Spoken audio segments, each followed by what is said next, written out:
Hoy vamos a adentrarnos en una historia fascinante, la que nos cuenta la novela El Talmud de Viena. A través de sus páginas vamos a intentar entender algo tremendo, cómo una sociedad, una cultura entera puede llegar a colapsar. Y más importante aún, ¿qué es lo que nace de esas cenizas? Es, en el fondo, una historia sobre cómo se busca un futuro cuando todo lo que conocías se ha derrumbado. Fijaos en esta frase. En el fondo, para todos ellos, solo seguía siendo un judío más. Es potentísima. La dice un personaje, Paul Dukas, y resume perfectamente la tensión que vamos a explorar, el tema de la identidad. ¿Qué pasa cuando vives en un mundo que se está rompiendo en pedazos? Pues que da igual lo que hagas, da igual tu éxito o cuánto intentes encajar, la sociedad siempre te va a recordar de dónde vienes. Y eso es clave para todo lo que sigue. Y todo esto nos lleva a nuestro punto de partida, Viena. Una ciudad que era un hervidero de contradicciones. Pura cultura, arte, música, pero también muchísima hipocresía. Y en medio de todo, una comunidad judía que, para colmo, estaba dividida por dentro. A ver, para que nos hagamos una idea de esa división. Por un lado teníamos a los asimilados, gente de éxito, la burguesía, que vivía en los mejores barrios, que buscaba ser, pues eso, un bienes más. Pero por otro lado estaban las comunidades tradicionales, la gente de la Judengasse, con su vestimenta, sus costumbres, eran, digamos, un recordatorio viviente de esas raíces que los primeros intentaban dejar atrás. Un contraste brutal en la misma ciudad. Claro, y con este caldo de cultivo, con esta tensión social tan fuerte, ¿qué pasa? Pues que se crea el terreno perfecto para que algo nuevo y peligroso eche raíces. Una ideología radical que empezó en los márgenes y poco a poco se fue abriendo paso hasta el mismísimo centro del poder. Y esa ideología, claro, tenía un nombre, el nacionalsocialismo. El ascenso del partido nazi no fue cosa de un día para otro ni mucho menos. Si miramos la cronología, vemos que fue un camino muy calculado. Empezó con un golpe de Estado fallido en Múnich en el 23, que aunque fracasó, puso a Hitler en el mapa. Luego, tras la cárcel, cambió de táctica, menos violencia callejera y más retórica, más política. Y así, paso a paso, llegó a ser canciller de Alemania en 1933. Imaginaos cómo se veía esto desde la vecina Austria, con un miedo que no paraba de crecer. Pero ¿cómo es posible que esto calara? Bueno, al principio muchos veían a Hitler como una especie de salvador, como una maravilla. Hay que pensar en el contexto. Una Alemania hundida, humillada tras la Primera Guerra Mundial, con una crisis económica brutal. Y de repente llega alguien prometiendo restaurar el orgullo, el orden, la fuerza. Ese mensaje, por desgracia, sonaba muy bien en los oídos de muchísima gente. Pero claro, no todo el mundo se lo creyó. Otros vieron el peligro desde el primer minuto. Y esta frase es un ejemplo perfecto. Lo que queremos es tener dos personas de confianza dentro de ese partido. No lo dice un político, sino un enlace comunista. Y aquí empieza otra trama, la de los que deciden luchar desde las sombras. Se pone en marcha una misión de espionaje larguísima y peligrosísima para infiltrar a dos agentes, Maria Gessner y Kurt Eckart, en el corazón mismo del monstruo.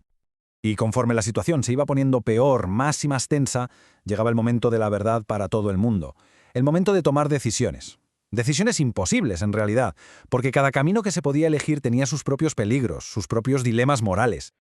Una de esas opciones, uno de esos caminos, fue el cionismo. Personajes como Selma Goldman llegaron a la conclusión de que la única seguridad real, la única salvación a largo plazo, era construir un hogar propio, una nación judía soberana. Así que se dedicó en cuerpo y alma a esa causa, ayudar a otros a emigrar a Palestina. Luego estaba el otro camino, el de la lucha desde dentro, el que tomaron Kurt y María, nuestros espías. Una vida doble, fingiendo ser leales al partido nazi mientras pasaban información. Un camino increíblemente arriesgado, donde el más mínimo error, un simple desliz, significaba la tortura y la muerte, sin más.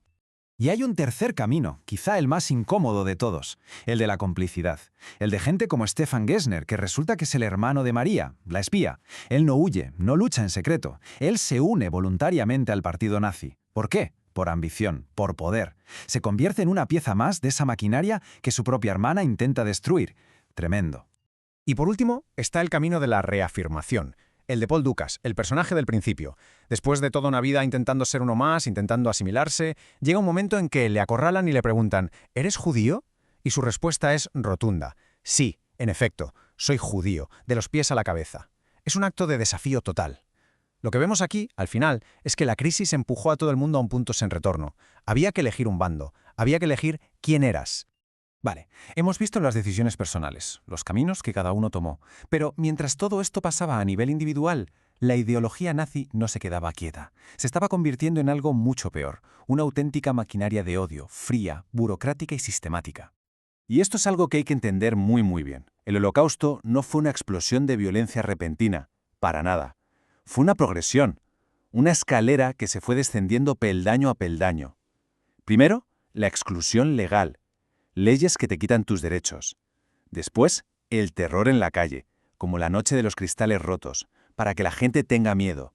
Luego, la guetización. Te sacan de tu casa y te encierran. Y el último paso, el final, el exterminio a escala industrial, un plan metódico y escalofriante.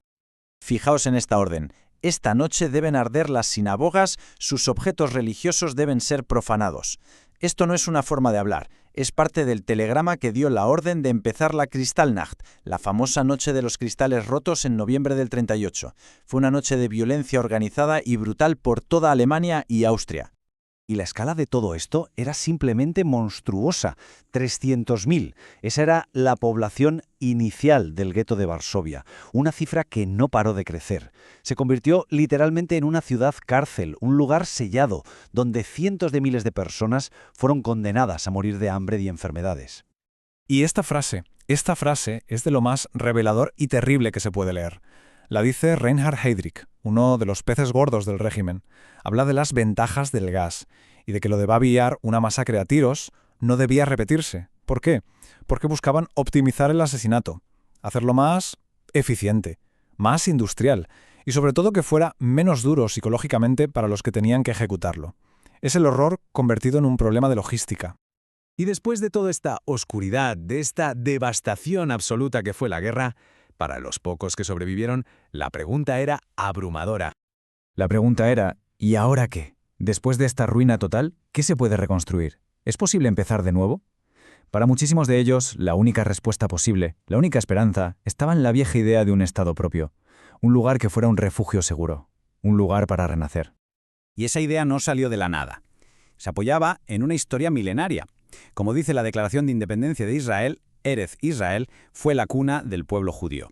Líderes como David Ben Gurión tomaron esa conexión histórica y la convirtieron en el fundamento de una nueva nación, ahí, en esa tierra ancestral. Así que cuando se proclama el Estado, no se está hablando solo de fronteras y de un gobierno.